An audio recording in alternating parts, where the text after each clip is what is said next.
her presentation. Okay. And you can Muted. oh.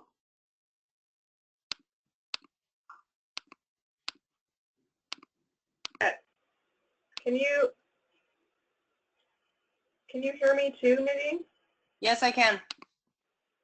Is it giving feedback? Because we're both Unmuted. on the phone as well. My computer is on, so I'm not sure. No, it sounds okay. Okay. I don't know how it is, but if there's any problems, you'll have to let us know.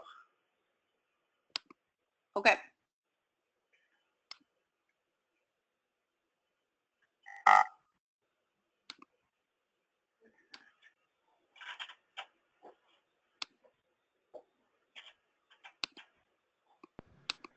Good morning.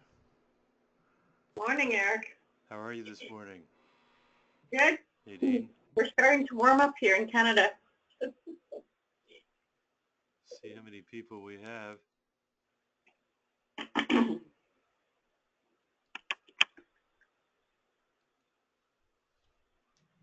morning, Calvert. Good morning, Pamela. Good morning, Dr. Ping, Susan Dent. We're waiting for everyone to get here. Okay.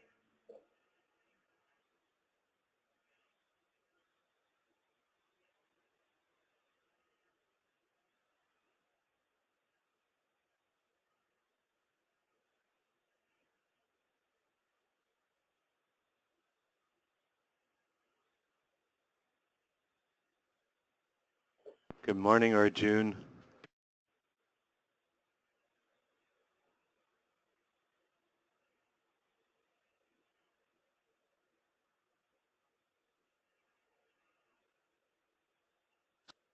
Good morning. Good morning, Moira. Good morning.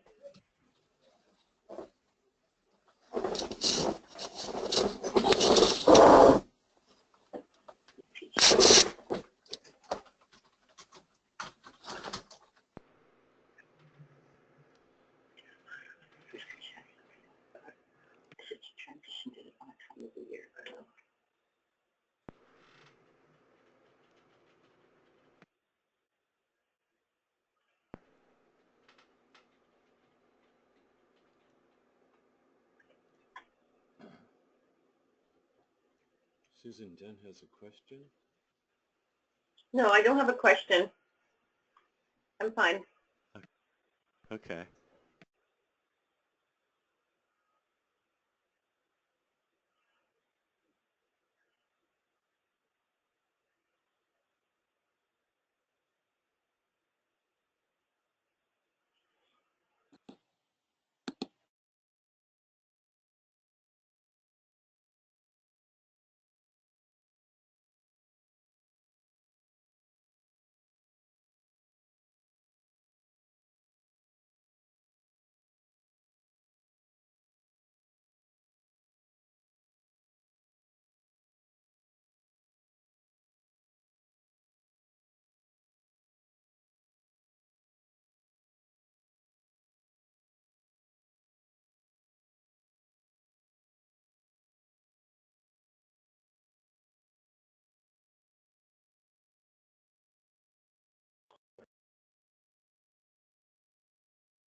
So Eric, when would you like to start?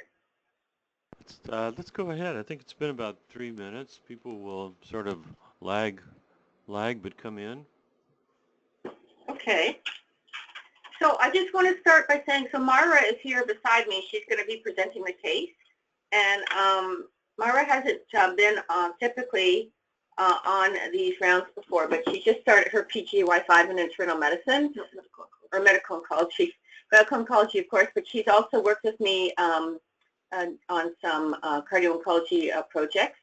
And she kindly agreed to present this case that we discussed at our cardio-oncology rounds here about a week ago. So I thought it was just a very unusual case, and I think the group will find it interesting. So Moira, go ahead. So like Dr. Dent said, my name is Moira Rushton. I'm one of the medical oncology fellows here. So this case began this past September when our patient, who's a 39-year-old gentleman who was previously healthy, presented to the emergency department in our hospital complaining about a 1-month history of shortness of breath and dry cough. He came to hospital because the shortness of breath had progressed to the point that he was unable to do even minimal activity without severe limiting shortness of breath, which was relieved with rest. He denied any history of chest pain, orthopnea, peripheral or paroxysmal nocturnal dyspnea, or peripheral edema. But on a review of symptoms, it was noted that he did complain of increasing facial congestion over the past several months and had noticed about a 6 to 7 pound weight loss over the past 6 months, which was unintentional, just attributed to decreased appetite. He didn't have any other constitutional symptoms such as fever, chills, or night sweats. He didn't have any past medical history, like I said, was on no medication. In the social history, he had moved from the United Kingdom about 1.5 years previously, worked in IT, was married with 2 young children, but no like abnormal exposures, either on personal level, infectious, or occupationally. He has no exotic travel since moving to Canada either, and his TB screen on immigration was negative. So pertinent findings from his physical exam were that he had been tachycardic. Blood pressure was a little bit, yeah, it was pretty much normal, 99% on room air. His cardiovascular exam was documented as normal heart sounds with no extra heart sounds or murmurs, but they did note that he had a pericardial rub, which was lattice at the apex. So this is his ECG from the emergency department visit on September. I don't know if anyone wants to comment on it. Well, it looks like, go ahead, someone.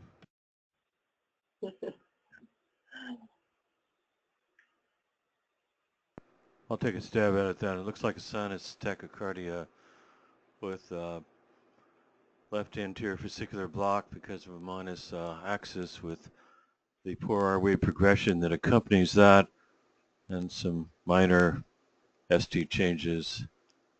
Low voltage in the frontal leads is noted on the text, and that's pretty much it.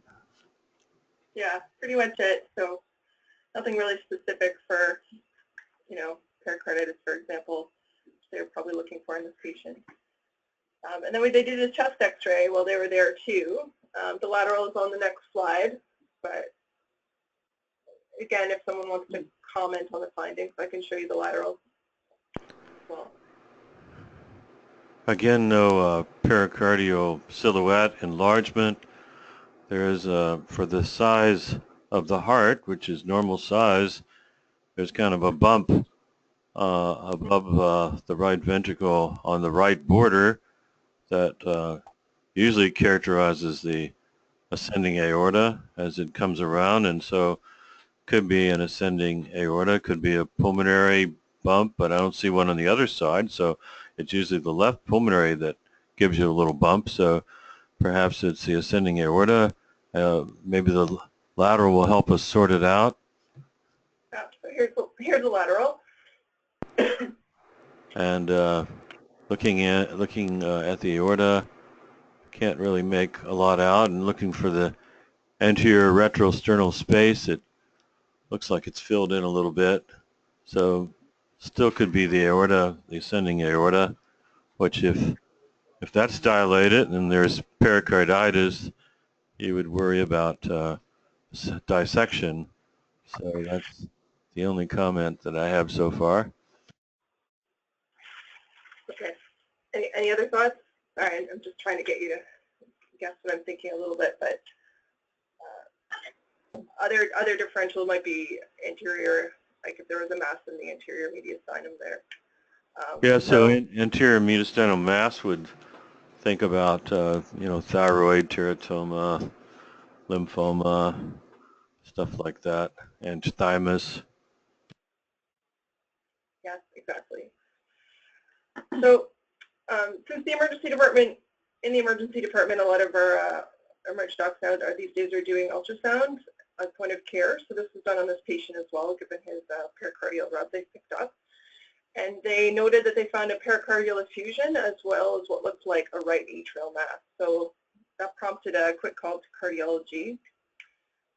So to summarize the case so far, we basically have a 39-year-old previously healthy guy presenting with progressive dyspnea and found to have pericardial effusion, suspected anterior mediastinal mass, and a right atrial mass, but without clinical evidence of cardiac tamponade.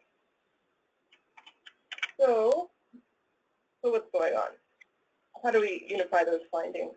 On my next couple slides, I have my list of the different things that could explain these findings or could unify these diagnoses, but I know one person just mentioned the differential for anterior mediastinal mass. And what is there other things we might think about thinking about intracardiac mass? With more pictures to come. So the most common intraatrial mass is myxoma, but that doesn't seem to fit with this picture. And so there's direct extension of a cancer, malignant mass into the right atrium from that anterior mediastinal source. And so that's worrisome. And then that involves the pericardium, and pericardial effusion is even more worrisome. And so, and I like your differential diagnosis. Yeah. Yeah, so thanks for being an active participant. So in terms of our differential, like you said, cardiac myxoma is the most common intracardiac tumor. It's benign. There's other benign tumors that exist into the cardiac, which including papillary fibrostomas, lipoma, or paragangliomas. Because we think that there's probably something going on in the mediastinum as well as the heart, seems less likely that that would be it, as you said. So then we think about a metastatic or direct locally invasive process, and it could be any number of these things: a sarcoma, teratoma, and metastatic cancer from any unknown primary, including lymphoma, thymoma, thyroid cancer, lung cancer. A lot of these things have been noted to that over the years. In terms of non-infectious causes, which doesn't seem likely in this patient, I mean, tuberculosis, we could have inflammatory rheumatoid nodules. And I mean, I guess if you were stretching it, you could think about a large right atrial thrombus, but usually that's just in transit, so we wouldn't expect to see that on echocardiogram. And then our strict, more common differential for our anterior mediastinal mass, as was already mentioned, is the 4 T's: thymomas, thyroid cancer, terrible lymphoma, teratoma.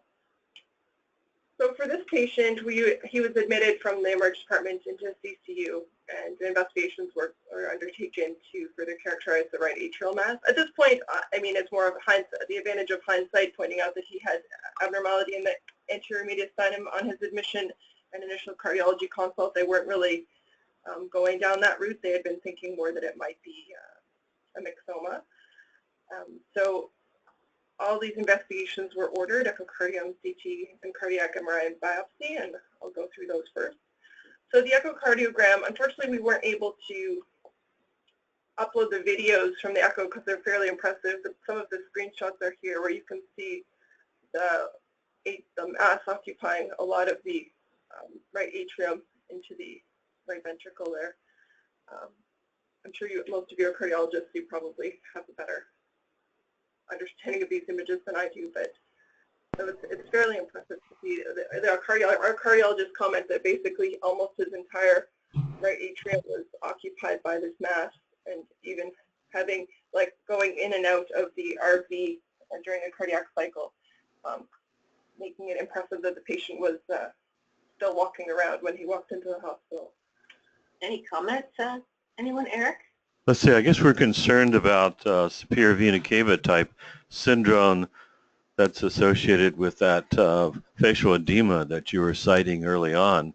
So worried a little bit about that. And the mass in the right atrium looks homogeneous, doesn't, it's plopping around if it's going up and down through the tricuspid valve, so it's got some plop to it. I can't tell where it's attached, and I don't know what it has to do with the anterior mediastinum yet, and so it's very complex at this time, but very concerned about malignancy rather than the garden variety myxoma, which is usually somewhat heterogeneous, attached to the foraminal valley, has some plop to it as well. but it doesn't look like that. So a few sentences from the echocardiogram interpretation commented that it's a 7 by 4 centimeter heterogeneous mass attached to the interatrial septum and with prolapse in and out of the RB. They gave a differential diagnosis of atypical atrial myxoma versus angiosarcoma based on the echocardiogram findings. And then we did a CT check, so a few interesting images. So a bit of a better look at the mediastinum there, and you can see a large homogeneous mass just above the heart. And then another view, this kind of better demonstrates the 12 centimeter mass above his heart. Again, demonstrating the abnormality that we see. Our CT chest, excellent pickup about the facial congestion because it did comment the patient had a superior vena cava obstruction. And clinically, there wasn't a lot of mention, the notes we have are not necessarily complete from consult notes, etc., but it wasn't as the focus of his care during his admission, but he did have SVC obstruction with intracardiac extension and myocardial invasion from the anterior mediastinal mass, along with pericardial pleural effusions. So the radiologist here gave a differential diagnosis of malignant germ cell tumor, sarcoma, or less likely an invasive thymoma. The patient also went on to get a cardiac MRI after the echocardiogram was done, and this was one of the more impressive views from that, just confirming there is this large mass there. So they were commenting an cardiac mass that extends from mediastinal mass via the superior vena cava, which is obstructed. Mass is extending into the pericardial space at the angle of the SVC and right atrium, with likely further extension inferiorly, possible involvement of the right atrial wall. Again, the pericardial effusion was seen, and again, more of the same differential diagnosis was offered. So finally, the patient went on for biopsy. And when I say finally, this is all happening in a matter of a few short days. So we ended up with the diagnosis of thymoma type B, and so the immunohistochemical staining was confirmed that there was lots of lymphocytes CD5 and TDT positive. This was done 6 days into his hospital admission. And so this was reviewed. The patient was sent to see medical radiation oncology as well as thoracic surgery and reviewed a multidisciplinary round. And by 10 days after his presentation to the emergency department, it was decided that we would send him on for neoadjuvant chemotherapy with a hope for surgical resection in the future. I guess we'll stop there. We can discuss a bit more what the standard approach for treatment of this type of patient with a malignant thymoma, or if you want to discuss more factors of the case. Questions? Any comments so far? Eric? Yeah, we've had one. We picked up on someone who had a SPECT scan, cardiac SPECT scan, and there was a light up of a tumor, sent him to MD Anderson. Turned out to be a malignant thymoma that was resected. Patient's been doing well for 15 years post-op. That's impressive. Yeah, so thymomas are actually most commonly picked up as incidental findings. They are the most common tumor of the anterior mediastinum, although still rare, usually less than 1% of all cancers diagnosed. But usually they wouldn't be this severe. The other extreme is thymic carcinoma, which is only a fraction, less than 1% of all thymic cancers. They're usually more aggressive, but this patient's pathology was consistent with regular old thymoma, which is an epithelial neoplasm. So the standard of care for thymoma, which is what happened with your other patient, would be surgical resection. Because this patient had such a extensive amount of disease at presentation, it wasn't felt that he would be able to get a good surgical outcome as such. So they attempted to do neoadjuvant treatment to try to shrink tumor size to try to get a better surgical result. Thymomas are sensitive to chemotherapy. They're also sensitive to radiation therapy. So the decision was for this patient that he would get 6 cycles of standard platinum-based chemotherapy with cyclophosphamide, doxorubicin, cisplatin, and that was finished January 2017 without complication.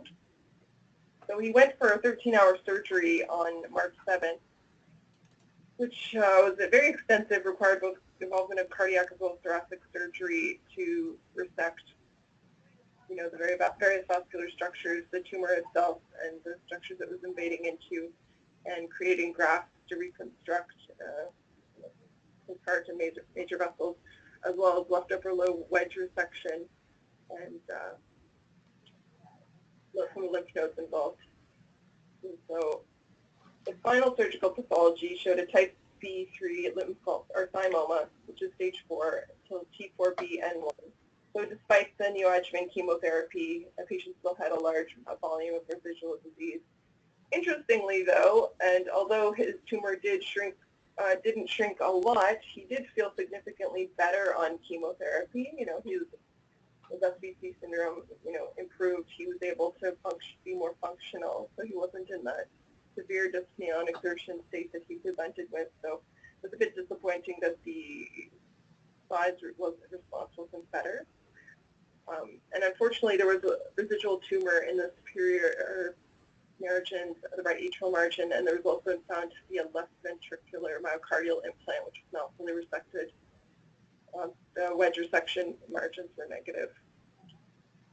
So the patient actually has done quite well post-operatively. Cardiac surgeon commented that they were very happy with the surgical results. They had been worried about some phrenic nerve injuries and diaphragmatic paralysis, but that didn't pan out. We discussed the patient last week at rounds and to decide what to do with him post-operatively. And I can tell you what we've decided, but does anyone here have an opinion on what should be done? And is everyone cardiology or oncology? Any comments? Mm-hmm. Well, this is like those tumors that are presented at the MD Anderson cardiac tumor conference that they actually sometimes do a myocardial, a total heart resection and auto transplant, operated on the heart separately on a table and then put it back in again. And so this is very much like one of those cases that we see all the time over there. Oh, wow. Okay, that's not what happened. That's not what happened here, Okay. but that's interesting to know that. So they would actually take the patient's entire heart out and then reconstruct it. And yeah, they reconstruct on the table and then put it back in again. And Mike, what's his name, does that all the time, and it's pretty well known for that. And people send cases from all around the country over there for that kind of surgery. It's called auto transplantation. okay, that's good to know. So I wonder, though, it's interesting, even if they were to do, in this case, an auto transplantation, if they would, you know, if they're always successful at getting negative margins, that's my only thing. I mean, it's such extensive disease here. I'm just not sure that, you know, maybe they could have got somewhat better, but anyways, curious. Does anyone else have experience with these in terms of how they do post-operatively, minus an auto transplant?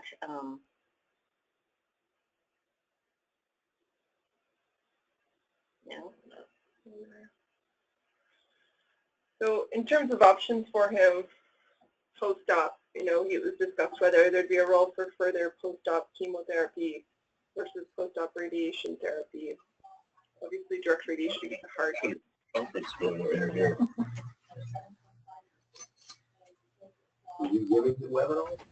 moderator. It's international. Hello. Hi. Eric. Eric, we can still hear all the noise in the background. I'm sorry, I had to move. Okay. I'm muting myself again. I'm sorry, I had to move. That's okay.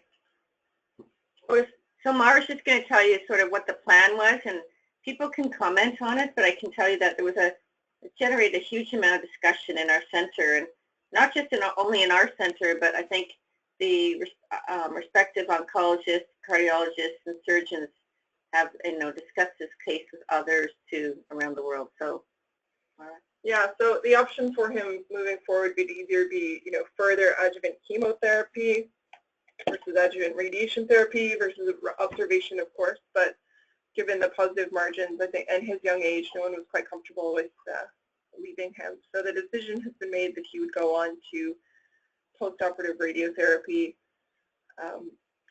to the area of the positive margins. Even this would be considered as a standard after regular thymoma resection. If there was any positive margins, patients would often go on to receive post-operative radiotherapy. It's a bit different because this will be including radiation directly to the left ventricle. And then should he recur in the future, there would be a role for chemotherapy at that time, but not right now. so comments?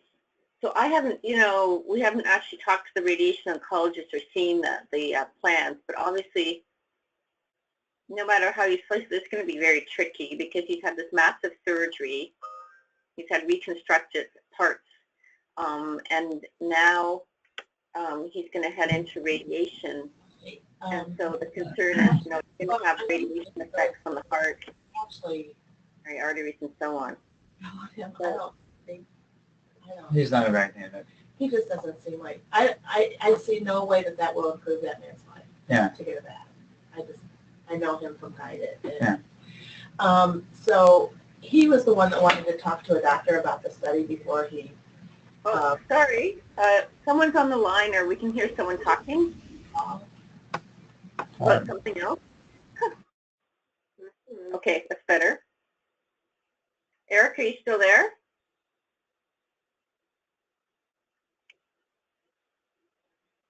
Hello? Nadine, are you still there?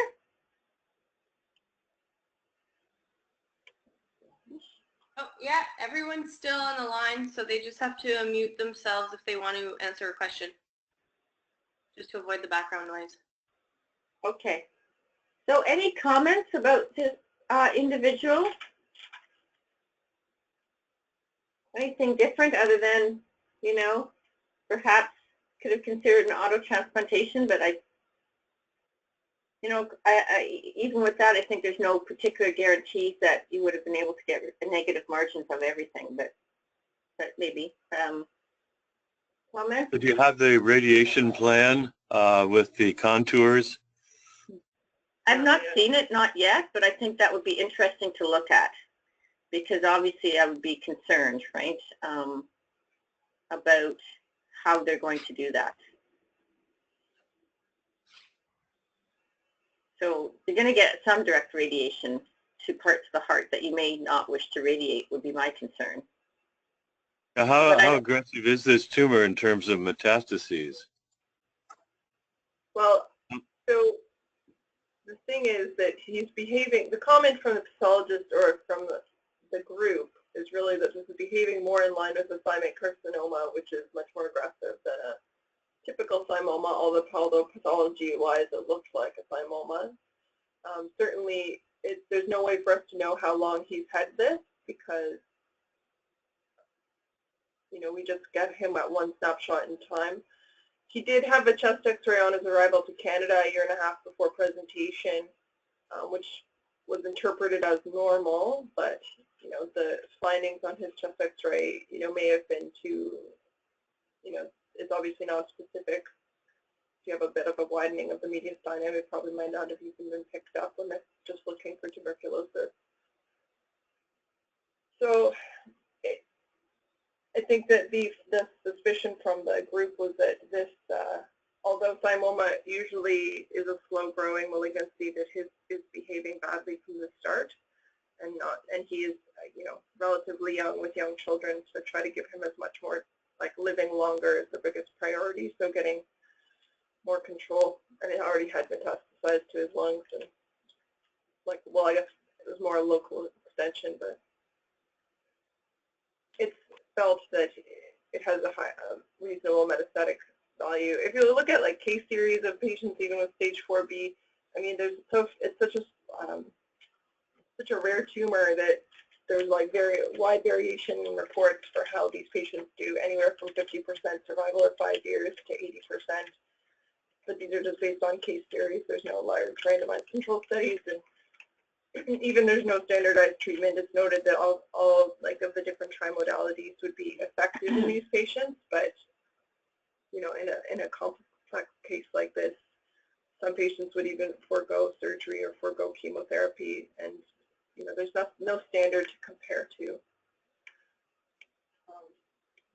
So that's kind of our conclusion.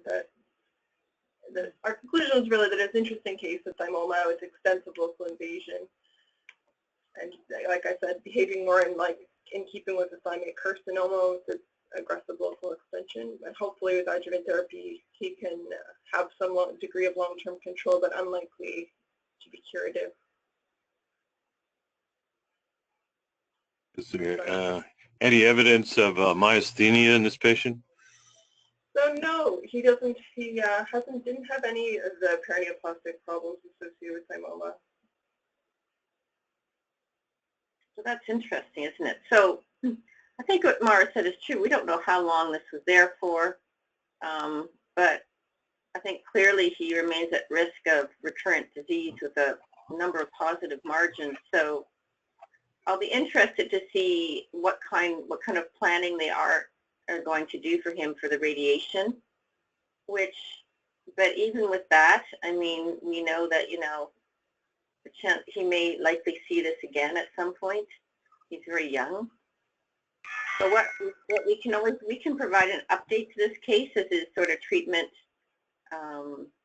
moves forward. But we just thought this is something that was a case that we do not see many of these, and it was quite impressive. And just sort of problematic in terms of trying to offer him, you know, fairly aggressive therapy to at least give him some time, but it's a challenge. It's very challenging therapy.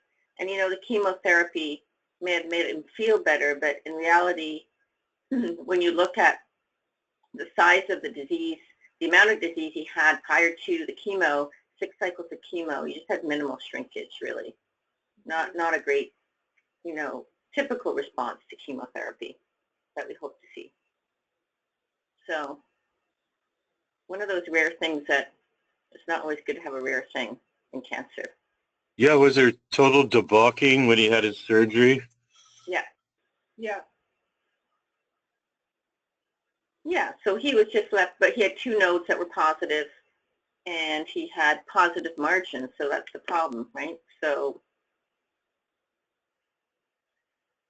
it was optimally debulked. The only part that they commented on not debulking was this small implant on the left ventricle that they found once they got in there, but didn't want to do any further myocardial resection. Is this a radiosensitive tumor? Yes. So you actually, you know, you might, so that's good. On the other hand, I think what would be interesting is when we can share with you in the future what the radiation planning looks like, because I think this is going to be really challenged to try and, you know, treat those positive margins without going too far and causing too much damage to the heart. I mean, they're very good with 3D planning now, but still it's going to be a challenge.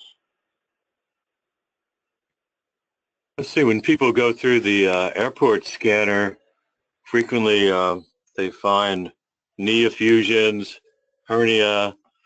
Do they save those scans that you could go back and look at them if you have a questionable history about duration of something in a patient?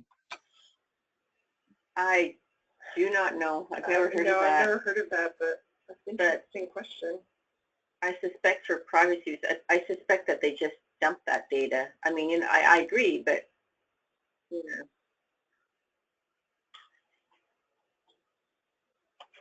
So any other comments or questions or?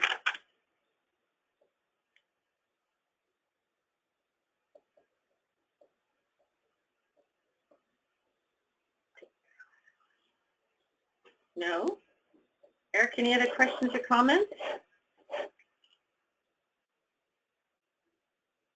Yeah, we are always looking for thymus tumor when we do our SPECT scans. And of course, we don't do SPECT scans anymore, but when we were doing them, we were always looking for breast mass and for thymic tumor or anterior mediastinum. Now we look for serendipitous findings in the CT scans that we do, as well as the MRIs. And of course, that those kind of things can be not discovered by mistake, and you can go back and find it, and it wasn't so big then when you go back. And so it's, of course, now we're working with IBM Watson, and we're trying to pick up the little things that you might miss. And IBM Watson then would have a bell-shaped curve of what is normally seen in the anterior mediastinum and what would be outside of 2 standard deviations. And so occasionally we do find some questionable thymic enlargement that's 2 standard deviations out and need a little more surveillance. And so working with cognitive computing will certainly help us on early stages of anterior mediastinal tumors in terms of detecting something outside 2 standard deviations. And so we're developing new technology with IBM Watson to be able to do that, as well as to do that with heart structures. Yeah, no, I think that would be helpful. I think cases like this too are also where it would be really nice to sort of put into a database somewhere to help other people, so that, you know, it's not common, but I think every time we see this, people struggle with what's the best approach, and it's not particularly common, and not to this degree, right, as it's mentioned. So.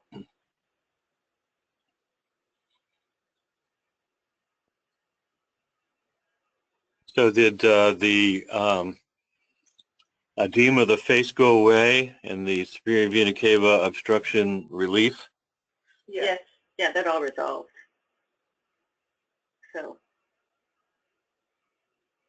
So we don't, I know it's a bit early, but we don't have anything else with this particular case, unless anyone else had other comments.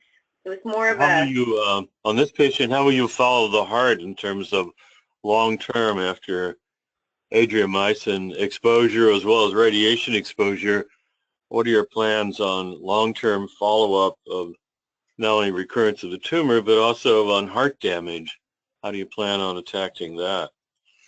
Right. So, I mean, he is known to our cardio-oncology clinic here, and I think in the short term they're planning to follow him with cardiac MRI, which will give them information on, you know, disease recurrence as well as, you know, LV function. So how do you feel about proton beam therapy, where we can use Bragg's point, and we can basically very much taper the contour of the radiation exposure. As a matter of fact, you know, we're using proton beam therapy in Germany for atrial fibrillation ablation. And so, how could we approach that and have access to proton beam therapy for him? That's a good. We'll have to check on that. I don't know. That's a good point. That's a good point. So we've been working with the group in Houston with proton beam therapy, and they seemed at MD Anderson to be the most advanced. They have a Hitachi proton beam therapy unit and several treatment rooms, and they're getting more and more sophisticated in terms of pencil beams, in terms of contouring, and that kind of sophistication is what you need. Many places are just sort of not so sophisticated, not so research oriented, and so when they report all the data together of all proton beam units in the country, it's not as exact as if you report MD Anderson alone. And so I would want to consult with MD Anderson to see what the feelings were. And you know, you can go online and present this case to the cardiac tumor conference that's held monthly at MD Anderson, and you can present it remotely, just like we're doing. And I've done that with people who have rare tumors. And so I think that would be an option that you can consider. Yeah. No, that's a good idea. I know that J.B. Durand runs those rounds. They tend to be on Yes. Tuesday. It's hard for me to attend them, but certainly we can. I can send him an email, and we can ask that be discussed. That's actually a really interesting idea. Yeah. Yeah, and then we can have Mike there who does the auto transplantation. We can invite somebody from the proton beam group specifically for this case, and discuss that in detail. I present usually rare cases to them, and it's very well received, and I feel good about getting the information, especially getting multiple consults where a patient might go down there, get more information. Perhaps we won't do the therapy there. Perhaps we will. They're very well equipped for a guest that's going to be there for 6 weeks, and they have some nearby apartments that they rent by the week, and so it's very well equipped for that. Mm-hmm. Okay, those are good ideas and suggestions. I'm going to see if we can look into that. Do any of the other attendees have any questions or comments? Arjun, Calvert, Jody, Joe. I've never heard Joe without a comment. Dr. Ping in China. Marcelo, would you like to chime in? Anybody? This is Jody, and then Cassie, one of our nurses here as well. I think this was a very interesting case. I definitely learned a lot from it. Good. That's good. Okay. So maybe, Eric, what we can do is we at some point on one of these round, discussions, we can give you an update, let you know what happens. Yeah, if you're going to present to MD Anderson, you'll have to use You'll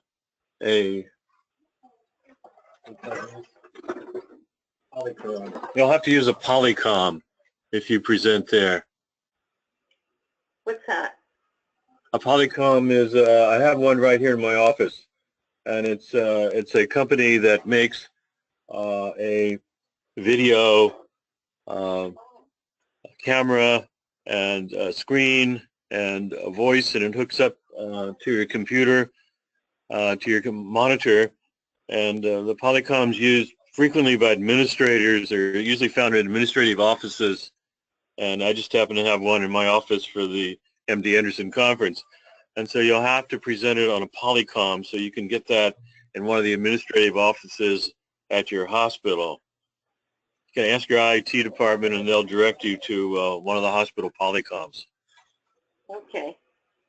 Thanks for letting me know that. Yeah, anybody else have any questions?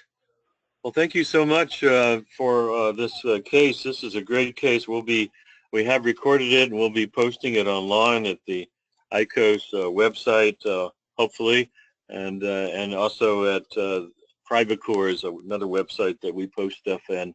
And so it's a great case, and I really appreciate it, and anxious to hear a follow-up in the future. Thank you so much. I enjoyed this case immensely. Thank you, everybody, for attending. Great conference. Look forward to seeing you next month. Thank you. Thank you. Bye-bye, Arjun, Jody, Calvert, Marcelo, Susan, Dr. Ping.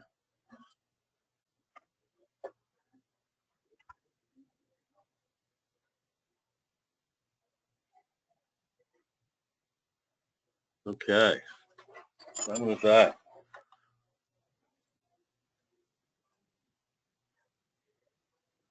End webinar.